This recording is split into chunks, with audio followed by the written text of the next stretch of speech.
hapon po, Sir. Yes, welcome board po sa ating pagradyong ito at pagtatalumpati at pagbibigay daan para matulungan ang mga katulad nating mahihirap na katulad po rin. So ano po ang naging daan para po subukan ninyo ang lingkod bayan na to? Si Brother Tony Falcon. 10 na po ang aming Yusguang Therapy Gerontologist Mental Martial Arts. Ano po ang naging sakit nila? Hilo po. Hilo? Opo.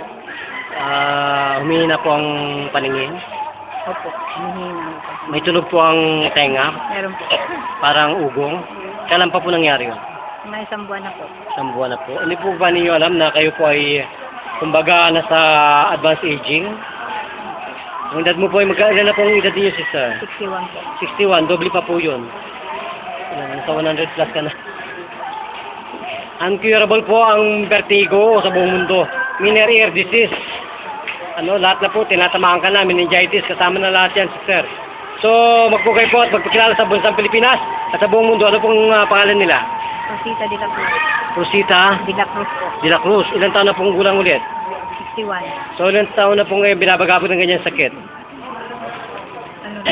Ano lang, isang buwan lang. Ha? Isang buwan lang. Isang buwan na po. So, ano pong nangyari at nagkaroon po kayo ng kagalingan, gano'n? Opo. Ilang pong minuto kayo na papagaling ng ating lingkod bayan ni Brother Tony Falcon? 5 minuto lang po. Ilan po? 5. 5 minuto? Hindi po napapagaling ang ating sakit na yan ng ibang nalabasang doktor ng medisina. So, buhay na buhay po ba ang Panginoon sa ating harapan? Opo. Kung ganun po, magbigay pugay at magpasalamat sa pagkaang ito, lingkod bayan ni Brother Tony Falcon. Sige po. Maraming salamat po.